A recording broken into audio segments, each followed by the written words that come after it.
वो नेक बनना शुरू किया। अब माँ बाप बोलते हैं देखो जवानी में बूढ़ा हो गया, अब इसको नेक बनना के लिए बुढ़ापा बाकी है, सारे बच्चे खेल कूद रहे हैं, ये नमाज पढ़ने मस्जिद 5 टाइम बार जा रहा है, ये क्या डेवलप कर पाएगा, क्या ये तरक्की कर पाएगा। बेटा माँ बाप की बात सुना ताकि भूल करके वो भी लुच्चा लफंगा हो गया। सच कहा मुस्तफा ने, आखिर जमाने में औलाद की तबाही माँ बाप के हाथों। अब माँ बाप नेक बने, औलाद बेचारी कह रही है कि इसी माँ बाप को जन्नत जाना है। वो फला बाप अपने बेटे के लिए मकान बना के गया, जमीन छोड़ के गया, कार छोड़ के गया, 10-20 करोड़ फिक्स डिपॉजिट रकम छोड़ के गया। ये मेरा बाप क्या छोड़ के जा रहा है? इसको जन्नत की फिक्र है, औलाद की फिक्र नहीं है। इनको हज की फिक्र है, हज करने में 5 लाख लगते हैं, ये 5 लाख बचेगा तो हम उससे लेके बाल बच्चों को पालेंगे। ये देखिए माँ बाप ने हज का प्लान छोड़ दिया। सच कहा मुस्तफा ने, औलाद के हाथों माँ बाप की तबाही, माँ बाप के हाथों औलाद की तबाही, दोस्त के हाथ दोस्त की तबाही, भाई के हाथ भाई की तबाही। दोस्त है वो जो अपने दोस्त को जहन्नमी से बचा के जन्नती बना दे, माँ बाप है वो जो अपनी औलाद को घर मकान दे न दे, उसे जन्नत का रास्ता दिखला दे। औलाद है वो जो अपने माँ बाप की बख्शिश का जरिया बन जाए। भाई है वो जो अपने भाई को नमाजी बना दे। ये है जब माँ रात में उठकर तहज्जुद पढ़ के कलमा पढ़ रही है तो अब पेट से कलमा पढ़ने की आवाज आ रही है। वो वही बच्चा था माँ के पेट में, बाप गयासुद्दीन है और माहे नूर है जो रात भर कलमा पढ़ती है, पेट से कलमा की आवाज आ रही है। माँ बाप इतने लाजवाब हुए तो वही पेट में कलमा पढ़ने वाला जब बच्चा पैदा हुआ वह मोइनुद्दीन अजमेरी 90 लाख काफिरों को कलमा पढ़ाने वाला पैदा हो गया। जो खुद माँ के पेट में कलमा पढ़े 90 लाख को कलमा पढ़ाने वाला मोइनुद्दीन अजमेरी पैदा होता है। अल किस्सा मुख्तसर, जब माँ हो 17 पारे कुरान की हाफिजा और बाप आबिद साहिद हो तब बेटा उन 17 पारे कुरान का हाफिज कुतुबुद्दीन तख्तियारे काकी पैदा होता है। और जब बाप हो मुफ्ती नकी अली का जैसा आलिम बाअमल और माँ हो तहज्जुद गुजार तब बेटा मुजद्दिद आज़म अहमद रजा का पैदा होता है। और जब बाप हो अहमद रजा का और माँ हो तहज्जुद गुजार तब बेटा हुज्जतुल इस्लाम मुफ्ती आज़मी हिंद पैदा होता है। और जब दादा हो हुज्जतुल इस्लाम और बाप हो मुफस्सिर आज़म हिंद और नाना हो मुफ्ती आज़म हिंद और माँ हो ज़ेवरात बेचकर मंजर इस्लाम चलाने वाली, तब उसी कौम का बच्चा 10 करोड़ मुरीदों का मुर्शिद बरहक अख्तर रजा का हरी पैदा होता है।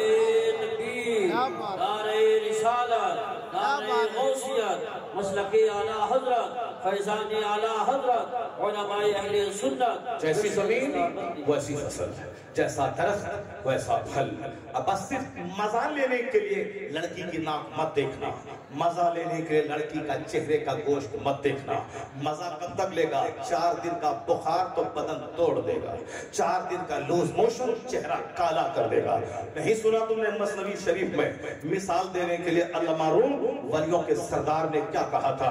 अल्लामा रूम कहते हैं कि एक बादशाह का शहजादा एक गरीब रियाया की बेटी पे आशिक हो गया, उसी के लिए दिन भर सोचते रहना, पूरा बदन हाथ गल गया। बादशाह नेक था, उसने सोचा ये मेरा शहजादा उस गरीब रियाया की बेटी पे फरेफ्ता हो गया है, कैसे इसको रोका जाए? वजीर ने कहा कि बादशाह सलामत आप मुतमईन रहें, मैं उसे रोक दूंगा। उनको आपको बेइज्जती का डर है कि मैं बादशाह हूँ, वो नेक आदमी है। बेटा उसका किसी तरह से नजर पड़ गई, एक वजीर की बेटी सिपाही की खूबसूरत बेटी पे नजर पड़ गई, उससे उन्होंने इश्क लाना शुरू कर दिया। उसकी एक तरफ इश्क हो गया, खूबसूरत थी, दिल ही में क्या हुआ उससे हम शादी करेंगे। मेरा बादशाह, मेरा दादा बादशाह, मेरा खानदान बादशाह का एक मामूली आदमी की बेटी से कैसे शादी करें? दिमाग में ठान लिया, उसी फिक्र में खुलता चला गया। बादशाह भी बीमार रहने लगा, मैं बेटे को कैसे रोक लूं, कैसे समझाऊं? वजीर ने कहा कि आप मुतमईन रहें, मैं समझा दूंगा। मसनवी शरीफ हिदायत वाली किताब, जो पढ़ेगा अमल करेगा वली बन जाएगा। आज भी इतने 100 साल गुजर गए, अल्लामा रूम की किताब के 70 से नूर टपकता है। आदमी की जिंदगी में रोशनी से प्रेरणा मिलती है। कहते हैं कि बादशाह के वजीर ने कहा मैं ठीक कर दूंगा। तो बादशाह के वजीर ने उस गरीब आदमी जिसकी बेटी पे उसका शहजादा आशिक था, उसको खाने की दावत दी। बादशाह के बादशाही महल में खाने की दावत है और खाते वक्त अपनी बेटी को भी ले आना, उसकी भी दावत है। चुनांचे उनको दावत दिया, वक्त पे उनको आना है, बाप को भी आना है, साथ बेटी को भी आना है। और शाही महल में एक रूम उसको दे दिया गया, यही तुम अपनी बेटी के साथ यहीं पर दावत है, शाही दस्तरखान बिछेगा, वहां खाना खाना है। शहजादे को कान में कहा जिससे तू इष्ट करता है उस माशूका को मैंने बुलाया है, उस माशूका को बुलाया है।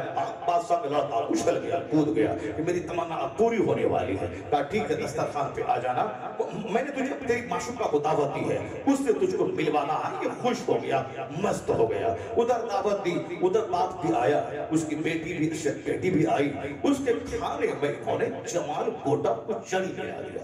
खाना था उस लड़की का कि खाने के बाद लड़की का लूज मोशन शुरू हो गया। एक आदमी को लगा दिया था, एक खातून को, ये जितना भी लूज मोशन उस हालत होगी, लूज मोशन ऐसा हुआ कि वह सूख के कांटा बन गई, चेहरा पूरा काला हो गया। और फिर उनके तमाम उस लूज मोशन वाले पखाने को एक जगह टोकरी में जमा करने के लिए एक खातून को, एक दाई को लगा दिया गया था। जब ये मुंह मरने के करीब पहुंच गई, अब साहब चेहरा काला हो गया, बिस्तर मर्द पे पड़ गई। तो बादशाह से कहा चलो तुम्हें तुम्हारी माशूका को दिखला दे। बादशाह बेटे को बोला वजीर ने, चलो माशूका को देख लेना है। माशूका आई है, वो महल के फना कमरे में है, ये झूमता हुआ गया वजीर के साथ, ये मेरा हमदर्द है, ये मेरा खानका, मेरा खैरखा है, मेरे बाप से कह करके, क्योंकि बाप इस वजीर को बहुत चाहता है, ये बोलेगा तो शादी मेरी उससे मेरा बाप करा देगा। मस्त हो गया। जब वहां गया, कहा दाया से कपड़ा हटाओ, उनके चेहरे जब कपड़ा हटाया, कहा ये तेरी वही है माशूका जिस पर तू फिदा था, खबर था कभी नहीं होगा, ये वो मेरी माशूका नहीं है, ये नहीं है, वो तो हुस्न और जमाल की मुजस्समा है, चेहरे से साफ किरण फूटती है, वो साफ वो गोरे रंग की मलका थी। नहीं वही है, वही है, ये उनका बाप है, ये वही तुम्हारी माशूका है। कहा हुस्न कहाँ गया? दाया को इशारा दिया, टोकरी उठा के लाओ, पाखाने की टोकरी। जब उसका कपड़ा हटाया, बदबू से इसकी नाक फट में जा फटने लगे हो। कहा कि यही है उसका हुस्न, यही है उसका हुस्न, सारा हुस्न वही चला गया है, इसका रंग भी वही गया है, इसका गोश्त भी वही चला गया है, सारा हुस्न का बस सर्द आह खींच के रह गया। उसके बाद कान पकड़ा, सच्ची तौबा की, कभी भी ऐसा काम नहीं करूंगा। बादशाह को इतना नसीब हो गया, उस खातून का इलाज करवाया गया, वो अपने हाल में जिंदा रही, अपने बाप के पास गई, शहजादा बुराई से तौबा करके नेक बन गया। मसनवी शरीफ में अल्लामा रूम कहते हैं ये एक जबरदस्त तदबीर के जरिए उनके इश्क का सारा खुमार वजीर ने उतार दिया। वह कहते हैं ये दुनिया यही है, ये रंगो रोगन वाली। आला हजरत ने क्या कहा? शहद दिखाए, जहर पिलाए, डाइन कातिल शोहर कुछ, इस मुल्तार पे क्या ललचाना, दुनिया देखी वाली है, यह दुनिया भी डाइन है जो तुझे कत्ल कर देगी। दौलत चाहिए, मकान चाहिए, कार चाहिए, जमीन चाहिए, ये कभी तेरे पास है कभी उसके पास है। जो तेरे घर मजदूरी कर रहा था आज वह अरबपति हो गया, और जो अरबपति था वो सड़क छाप हो गया, उसका बेटा हल चला रहा है, वो मजदूर जाके रेडी रिक्शा चला रहा है। क्या इस मुर्दार दुनिया पे ललचाना? ये दुनिया देखी हाली है, किसी के पास दुनिया एक हालत पे नहीं रहती, कभी इनसे निकाह करती है दुनिया, कभी उससे निकाह करती है दुनिया। इनके 10-50 शौहर है, क्या तू चाहेगा कि जो औरत 50 शौहर के पास जाए उससे तू निकाह करे? कभी नहीं चाहता, खीन होगी। उसकी दुनिया आज इसके पास, कल उसके पास, कल उसके पास, परसों उसके पास। सिर्फ चेहरा देखा, नहीं देखा कैरेक्टर क्या है, नहीं देखा इसकी माँ कैसी है, नहीं देखा इसका बाप कैसा है। मुंह देखा ओके है, मुंह देखा ओके है। मुस्तफा ने क्या कहा था? फरमाया था तुम कहो मरअतु लिअरबा लिमालिहा वले जमालिहा वले हसबिहा वले दीनहा फस्फर बिज़ाति दीन। पूछो काजी साहब से, मोहम्मद साहब बताएंगे, बुखारी शरीफ की हदीस में आया है कि शादी में जनरली आमतौर पर 4 चीजें देखी जाती है, लड़की का हुस्न, लड़की का माल, लड़की की दौलत, लड़की का अखलाक। माल मत देखना, सिर्फ खानदान सिर्फ मत देखना, हुस्न मत देखना। हुजूर ने साफ कहा, मना किया। हमारे नौजवान सिर्फ हुस्न पे मरते हैं और सारी जिंदगी फिर मरते रहते हैं, उनकी चोट से, उनकी बेवफाई के डंडे से मरते रहते हैं। हुस्न को देखा, फिर 4 दिन के बाद तलाक क्यों दे रही है? हुस्न को देखा, 4 साल के बाद तलाक क्यों हो गई? एक मौलाना साहब लिखते हैं कि राजस्थान में मेरा एक दोस्त था, उन्होंने प्लान बनाया कि मैं एक बहुत बड़ी जमीन पे घर मकान बनाऊं। उन्होंने कई एकड़ जमीन खरीद के चारों तरफ बाउंड्री वाल करवाया, बीच में स्विमिंग पूल बनवाया और वहां हाथी घोड़ा बंदर चुचंदर सब जमा किया। क्योंकि बड़े लोगों को शौक पैदा होता है जानवर के पालने का। मैं भी 2 साल पहले दुबई गया था तो किसी ने कहा ये जो जंगल नजर आ रहा है ये शाही महल इसके अंदर में है। इतना बड़ा जंगल है, इसमें बंदर हाथी सांप गाय बैल सारा जानवर मौजूद है। क्योंकि बादशाह दुबई को जानवरों का बड़ा शौक है, जैसे क्रिश्चियनों को कुत्ता पालने का शौक है, उसी तरह दुबई के इस शाह को जानवरों के पालने का शौक है। वो सबके पालने के नौकर गुलाम है और वो घूमता है कभी कभी। यही शौक उस राजस्थान के उस छोटे नवाब को भी था। उन्होंने बाउंड्री वाल करवाया, बीच में तालाब खुदवाया, उसमें स्विमिंग पूल बनाया, हाथी घोड़ा लाया, कार भी खरीदा।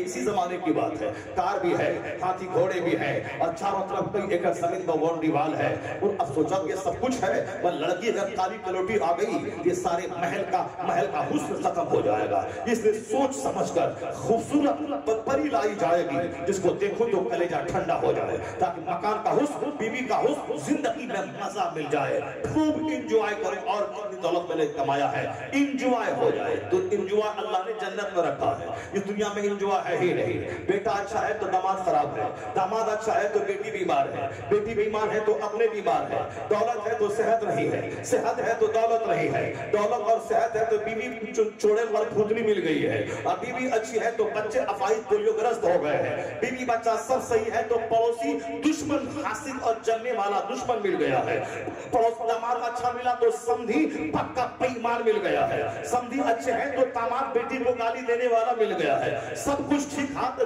रिश्तेदार चिढ़ने वाले कोई आ ही नहीं रहा है, 1 खरब का घर है कोई रिश्तेदार नहीं आ रहा है, सोफा है 10 लाख का कोई बैठने वाला नहीं है। यानी दुनिया में कहां है इंजॉय? इंजॉय तो वो है कि सेहत भी रहे, दौलत भी रहे, हुस्न भी रहे, इज्जत भी रहे, पड़ोसी भी अच्छे रहे, बीमारी भी ना हो, पखाना पेशाब भी ना हो, बदन में खुजली भी ना हो, आंख की बीमारी भी ना घटे, वहां इंजॉय है। ये क्या है कि दौलत है अब पेट में रोटी बची नहीं रही है, अब ये सब तू खा के जी रहा है, ये दौलत किस काम का? इसलिए दुनिया में अल्लाह ने सुख रखा ही नहीं है। वो तो जन्नत है जहां सोने चांदी की ईंटों से बना हुआ मकान है, जहां हीरे जवाहरात की जमीन है, जहां मुश्क और कस्तूरी के गारे से ईंट को जोड़ा गया है, हत्ते निगाह तक जन्नती का अपना मकान है। जन्नती की उम्र 30 साल की होगी, उसमें कोई मदाही का बाल है, ना वहां बदबू है, ना वहां पेशाब है, ना वहां बहाना है, ना वहां कोई दुश्मन है, ना शोर हंगामे की आवाज है, ना कोई चिढ़ने वाला है, ना कोई चलने वाला है, ना नेमत के डूबने का अंदेशा है। दुनिया में तो आज नौकरी है कल बर्खास्त हो जाएगा, आज मदरसे में है कल ट्रस्टी निकाल देगा, आज मस्जिद में है कल मुतवल्ली निकाल देगा, आज साहब नौकरी में है गवर्नमेंट निकाल देगी, आज हम बादशाह है कल फकीर बन जाएंगे, आज साहब मेरा आदमी अमीर है कल बिजनेस नहीं चला गरीब बन जाएंगे। ये अंदेशा सबके दिमाग को झंझोड़ के रखता है, ये अंदेशा सबके दिमाग में है। अगर निकल गया तो क्या होगा, तो कारोबार नहीं चला तो क्या होगा, अगर जवान बेटा मर गया तो क्या होगा, अगर हमको खालिद मार गया तो क्या होगा, अगर मोहम्मद दुश्मन ने हमला किया तो क्या होगा, अगर बेटा रास्ते में एक्सीडेंट कर गया तो क्या होगा। एक अंदेशा है सबको, अमीर को भी, गरीब को भी, इमाम को भी, मौसिम को भी, मौलाना को भी, पीर फकीर को भी। इस दुनिया में सब अंदेशों में जी रहा है। जन्नत में कोई टेंशन नहीं है,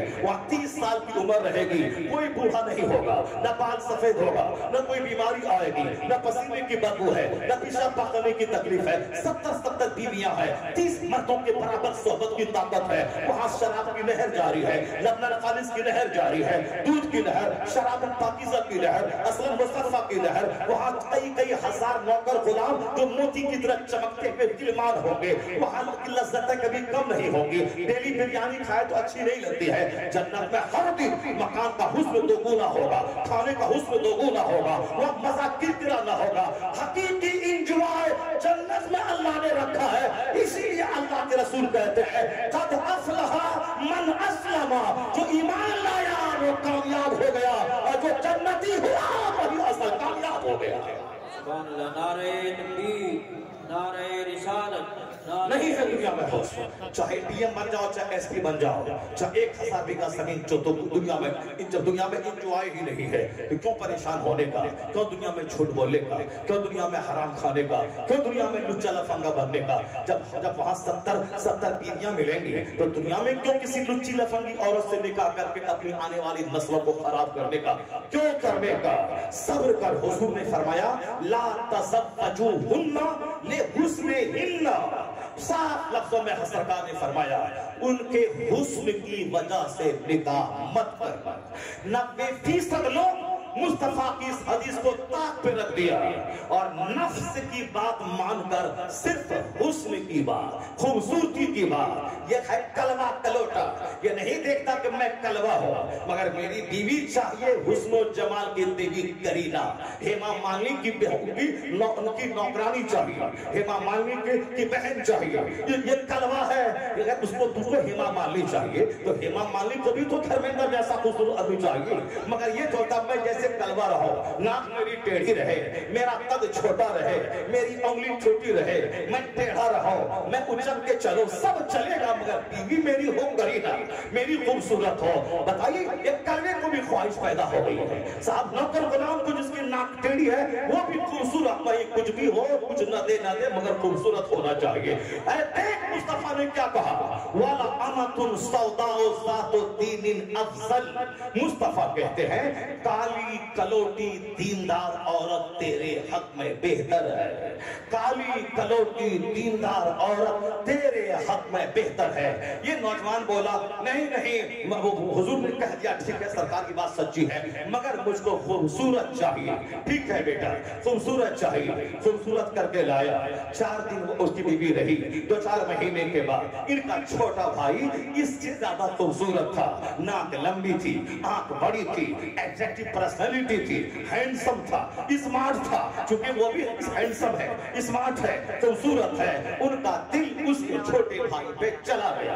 अब वो बोलती है तुम मेरा शौहर हो, दिल्ली जाओ, धमाके लाओ, कार चाहिए, मकान चाहिए। गया वहां कमाने के लिए। कहा कि अब मैं साल लग गया, अब मैं घर आ रहा हूँ। नहीं अब तेरा सारा काम चल रहा है, साफ मजे में है, खेती बाड़ी हो रही है, दुकान चल रहा है, सब मजे में है, सारा काम चल रहा है, तुम वहीं रहो। 5 साल के बाद आना, एक शानदार सा घर बनाएंगे, शानदार सा बाग खरीदेंगे, शानदार सा महल बनाएंगे, शानदार सा स्विमिंग पूल बनाएंगे, उसमें हाथी घोड़ा होगा, खूब घूमेंगे, जिंदगी का एंजॉय करेंगे। अब ये वहां 4 साल कमा रहा है, फौजी फौज में है, यहाँ पड़ोसी मौज में है, सारा काम चल रहा है। अब जब वो कलवा वहां से आया है दिल्ली से, अब जब यहाँ देखा अरे ये क्या हो गया, बीवी मेरी लूट गई, मेरा घर तबाह हो गया, मेरी बीवी लूट गई, ये क्या हो गया।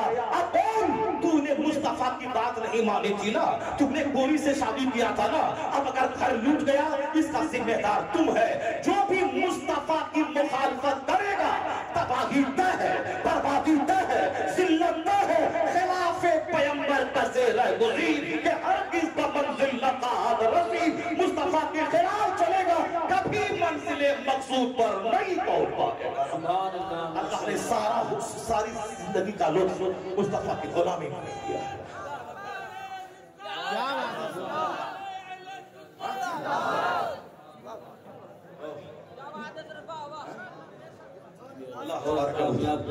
दो घंटा करे, 2 घंटा हो गया, हमको तो लग रहा है अभी 1 ही घंटा हुआ है। कैसे हो गया? अल्लाह तबारक व तआला हमको आपको सबों को दीन सीखने और दीन सुनने और दीन पर अमल की तौफीक अता फरमाए। बातें बहुत सारी कंप्यूटर में हैं, लेकिन चूंकि बात भी करनी है, इसलिए इस तरह की बेशुमार बातें हैं, मगर जो मैं कह चुका हूँ बहुत नसीहत का एक मजमुआ पहुंच गया। सिर्फ अमल की जरूरत है, सिर्फ अमल की जरूरत है, सिर्फ अमल की जरूरत है। जो आयत में पढ़ना चाहता था, अगर मैं उस आयत को मैं अभी टच करूंगा तो उसमें कम से कम आधा घंटा लग जाएगा। और जो हदीस में पढ़ना चाहता था, जो हालांकि बहुत सारी हदीसें मैं पढ़ गया हूँ, लेकिन जो पढ़ना चाहता था उसमें आधा घंटा लगेगा। इसलिए वो इंशाअल्लाह अगले साल अल्लाह ने चाहा तो अभी करूंगा। आज सिर्फ इतना रख लें कि नर्वस होने की कोई जरूरत नहीं है। बिल्कुल कुरान पढ़ें, कुरान समझें, हदीस पढ़ें, नेक बनें, आने वाली नस्लों को कुछ दे के जाए। अगर आपने मजा किया, जवानी के बाद जब बुढ़ापे में जाएंगे सब खेल खत्म हो जाएगा। इसलिए जब बूढ़ा होना ही है, ये मजा किरकिरा होना ही है, क्यों नहीं आने वाली नस्लों पे नजर रख के शादी की जाए। हुस्न का जलवा 5 साल रहता है और वो भी जब लड़ाई झगड़ा शुरू हुआ सारा नशा उतर जाता है। आने वाली नस्ल मेरा बच्चा जोकर ना हो, मेरा बच्चा लोफर ना हो, मैं मर भी जाऊं तो मेरा बच्चा कब्र पे जाकर कुरान पढ़े, हर नमाज के बाद बोले अल्लाह मगफिरली व लिवालिदैया, काबा जाए कहे अल्लाह मगफिरली व लिवालिदैया, गुंबद खजरा देखे तो कहे अल्लाह मगफिरली व लिवालिदैया, अजमेर पक्का बरेली जाए तो बोले अल्लाह मगफिरली व लिवालिदैया। दूसरों को बोला कि कुरान खानी करवाएगा तो बिरयानी और 10% की लालच में आएगा, उसका बाप तो मरा नहीं कि जो दिल से बहेगा, जिसका अपना बाप मरा है वो जो कब्र पे जाके 3 बार कुल अल्लाह अहद पढ़ेगा, वो जो आंसुओं के साए में 50 आदमी की दुआ कबूल ना हो, इसकी दुआ कबूल हो जाएगी, क्योंकि जिस दुआ में आंसू निकले वो दुआ कबूल होती है। मैंने कहा था कि दुआ की कबूलियत के लिए हलाल ग़िज़ा शर्त है।